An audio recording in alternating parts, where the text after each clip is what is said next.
Bom, a gente estudou aqui na aula passada que as funções de transferência são dadas por uma relação linear entre a saída e a entrada de um sistema definida por variáveis de desvio.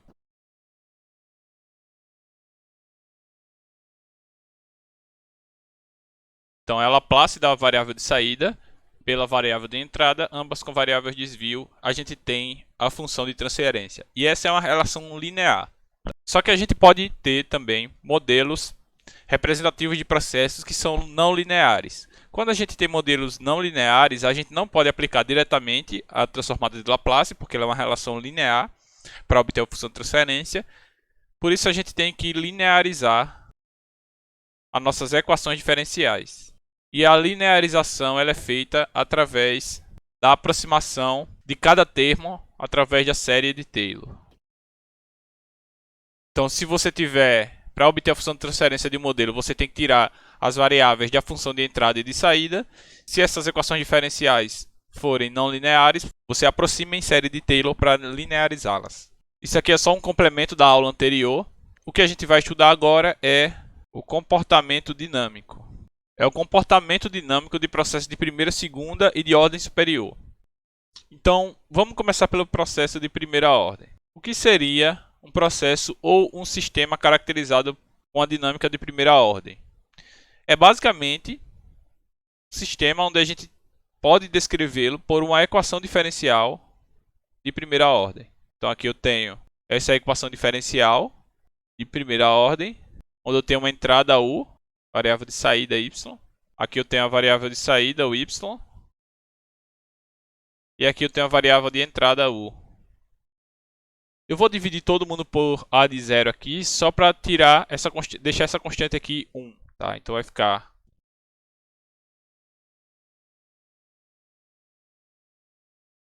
dessa forma aqui.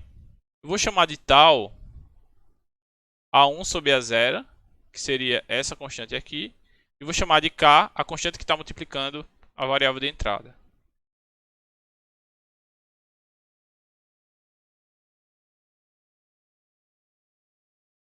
E se a gente tirar o Laplace dessa equação de cima,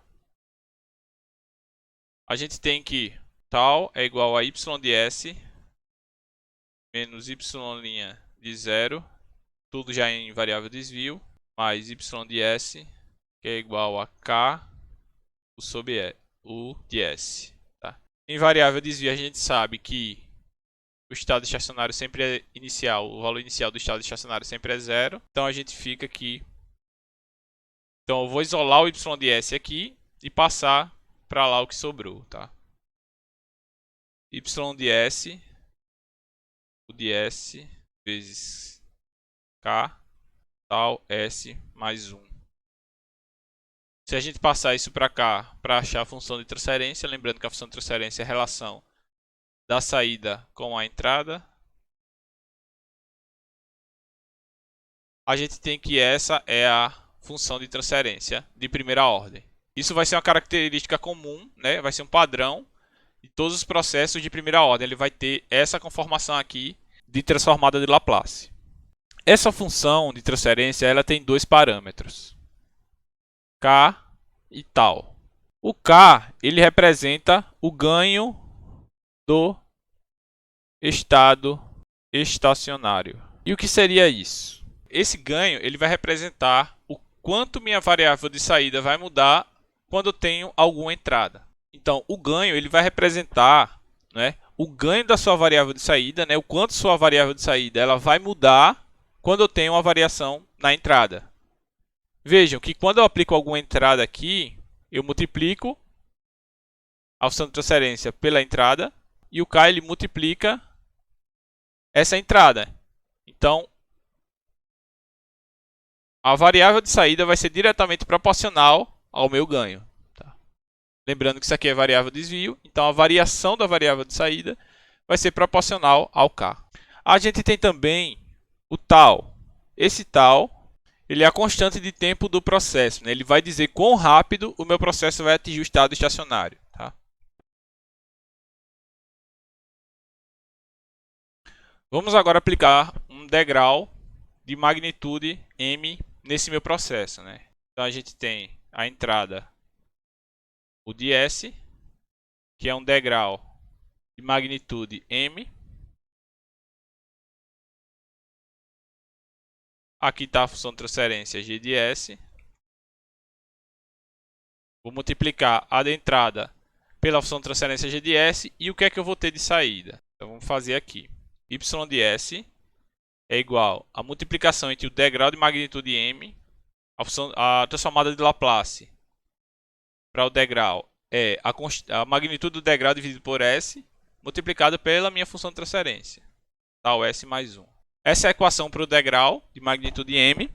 Daqui a gente pode tirar a transformada inversa, né, fazendo expansão em frações parciais. Eu não vou entrar em detalhes aqui como é que faz isso, porque a gente pode fazer diretamente no Python, né? O resultado dela é mk 1 menos E elevado a menos t sobre tal. Eu tirei a função de transferência da derivada de primeira ordem, apliquei um degrau e tirei a transformada inversa. Percebam que quando o tempo vai para infinito, o que é que sobra? mk 1 menos 1 sobre E elevado. Esse termo aqui está indo para infinito, né, porque ele está positivo, ele vai para baixo. Esse termo aqui ele vai para infinito e esse termo aqui ele vai para zero. Então aqui sobra só o 1 multiplicando o mk. Então, quando o tempo vai para infinito, sobra só mk. Esse é o valor final do meu processo no estado estacionário, quando o tempo vai para infinito, tá? Eu também consigo tirar esse valor apenas aplicando o teorema do valor final aqui, tá? Então, se eu tirar o limite de S, se eu tirar o limite dessa função multiplicado por S, quando S tende a zero, eu chego no mesmo resultado, né? Então, está multiplicando aqui, vai cortar os dois, esse termo aqui vai para zero, vai sobrar só mk. A constante de tempo ela tem uma peculiaridade. Se eu disser que o tempo ela é igual à constante de tempo, minha expressão ela fica dessa forma aqui. É elevado a menos tal sobre tal. Isso aqui vai ficar mk1 menos é elevado a menos 1. mk que multiplica 1 menos sobre E. Isso aqui é igual a mk menos 1 sobre 2,78 aproximadamente. Que isso aqui é igual a 0,632 mk. Então eu tenho 0,632 mk, tá? Quem é mk? mk é o valor final do meu processo, é o valor de estado estacionário. Tá? A gente já definiu isso, que mk é o valor de estado estacionário por essa expressão aqui, certo? Então, quando meu tempo for igual à minha constante de tempo tal, eu vou ter 63,2% do meu valor final. Então, se eu tenho uma resposta assim, ó,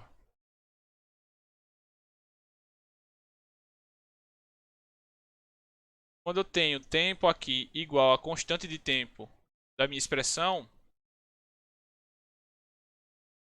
eu tenho 63,2% do valor final. Seria o valor do estado estacionário.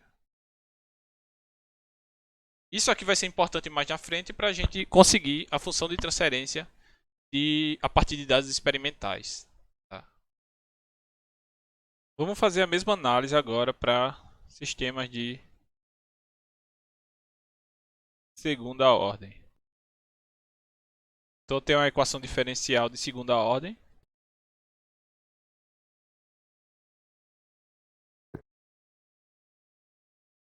Com seus respectivos coeficientes. Eu vou deixar esse coeficiente aqui como 1, vou dividir todo mundo por 0.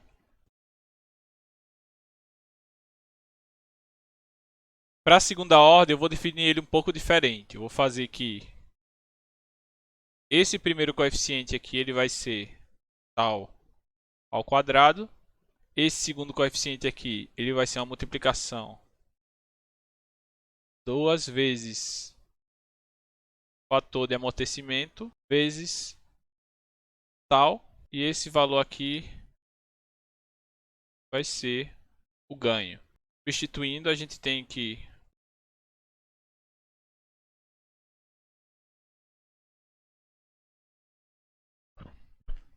essa forma aqui, que é a forma padrão de uma equação diferencial de segunda ordem, quando a gente está estudando sistemas de controle, tá? Lembrando que todas as variáveis já estão em variáveis de desvio.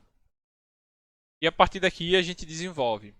Se aplicar a transformada de Laplace e isolar y de s, a gente chega que tal ao quadrado, s ao quadrado.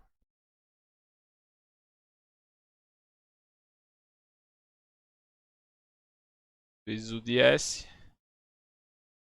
Sobre o de s é igual a k. Tal ao quadrado, s ao quadrado mais 2 é tal s mais 1. Então essa aqui é a forma padrão de uma equação diferencial de segunda ordem quando a gente tira a função de transferência dela para uma entrada U de t. Para entender o significado físico de cada um desses termos que a gente substituiu aqui na equação, a gente vai aplicar integral de magnitude m. Então vou dizer que U de s é igual a m sobre s. Então aqui fica y de s, mk sobre s, tal ao quadrado, s ao quadrado, mais 2, mais s mais 1. Então percebam, esse denominador aqui, lembrem que isso aqui representa os polos do meu sistema. Então aqui a gente já sabe que a gente tem um polo em S igual a 0 e a gente consegue tirar o polo isolando o S aqui, tirando a equação de segunda ordem, né? Dessa forma, tal e epsilon vão influenciar diretamente na posição dos meus polos. Então isso é extremamente importante, tá? A gente perceber. Em específico, para o fator de amortecimento, a gente tem 3 situações. Se ele for maior que 1, a gente tem a situação de um sistema super amortecido. Se ele for igual a 1, a gente tem uma condição de criticamente amortecido. Se ele for menor que 1, ele é subamortecido. Se o epsilon for igual a 0, o sistema não é amortecido, não tem nenhum tipo de amortecimento. E se ele for menor que 0, o sistema ele é instável. Para todo valor de epsilon maior que 0, a gente vai ter algum tipo de amortecimento. Para valores iguais a 1, a gente não vai ter nenhum tipo de amortecimento. E para valor menor que 0, a gente vai ter instabilidade. Tá? Isso está diretamente relacionado com a posição dos polos no meu sistema. Vamos ver como é que isso funciona se a gente simular esse processo e mudar os valores. Aqui eu fiz a função de transferência de segunda ordem para o mesmo degrau unitário.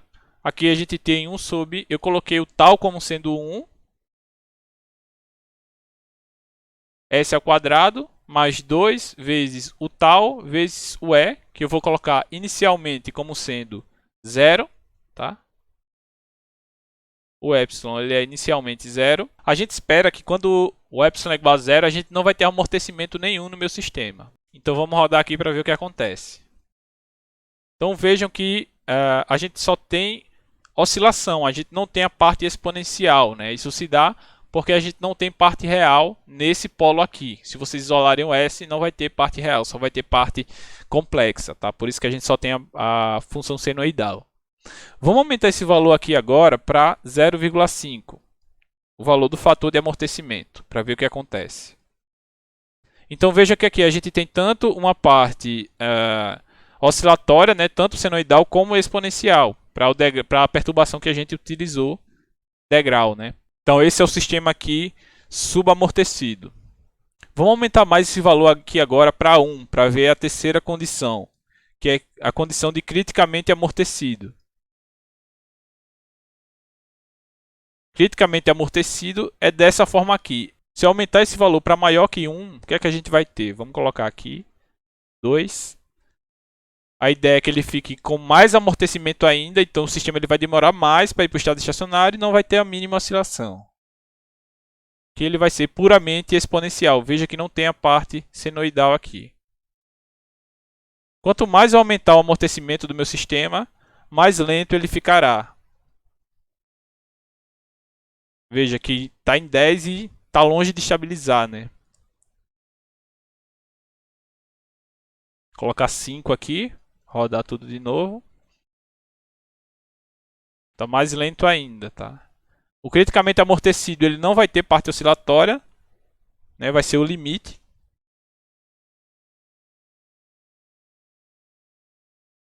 Entre a não oscilação e a velocidade do sistema. Se eu diminuir um pouquinho a mais, 0,9, ele já vai ter um termo aqui senoidal. O termo senoidal ele aparece aqui quando eu diminuo para menor que 1. Ele já começa a ter algum nível de oscilação, mesmo que bem pequena aqui, tá vendo? Então esses são os possíveis casos relacionados ao fator de amortecimento do meu sistema de segunda ordem. Lembrando que esse fator de amortecimento só vai aparecer em sistemas de segunda ordem, tá? Dentre todos esses, o mais importante que a gente vai mais ver em sistemas de controle vai ser o sistema subamortecido. Quando a gente aplica controle realimentado em um processo, geralmente a gente vai ter uma condição de sistema subamortecido, né? Falando um pouco ainda sobre os processos de dinâmica de segunda ordem, a gente pode ter sistemas de segunda ordem em algumas situações. A primeira delas é quando a gente tem dois processos de primeira ordem em série.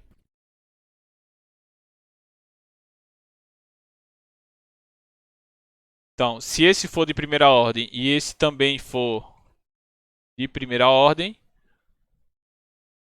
a equação resultante y de s sobre u de s vai ser de segunda ordem. Tá? Essa é a primeira condição. A segunda condição é que o processo ele vai ser inerentemente de segunda ordem. Um exemplo bem simples é a suspensão de um carro. Ele pode ser aproximado a um processo de segunda ordem, porque eu tenho tanto a mola como um sistema de amortecimento, que tem um fluido aqui dentro que vai amortecer o movimento da mola. Então, ele é inerentemente de segunda ordem. Outro processo que pode ser inerentemente de segunda ordem seria o movimento de um líquido em manômetros. Imagine que a gente tem um tubo em U, que a gente tem um líquido aqui. Nessa extremidade eu aplico uma pressão, como se fosse uma perturbação degrau. A pressão vai de 0 para 1. E a dinâmica dessa movimentação do líquido ao longo do tempo, ela vai ser definida por uma equação diferencial de segunda ordem. Então esse é um processo inerentemente de segunda ordem. E existem outros processos também que são caracterizados por equações diferenciais de segunda ordem, sem necessariamente ser processos em série, né? A terceira situação que a gente tem é quando a gente tem controle realimentado. Então, mesmo que a gente tenha um processo de primeira ordem, se a gente implementar um controle realimentado nele, ele vai se transformar em um processo de segunda ordem. Então, o controle ele vai mudar diretamente a dinâmica do meu sistema. Então, são essas três situações que a gente pode ter um processo de segunda ordem.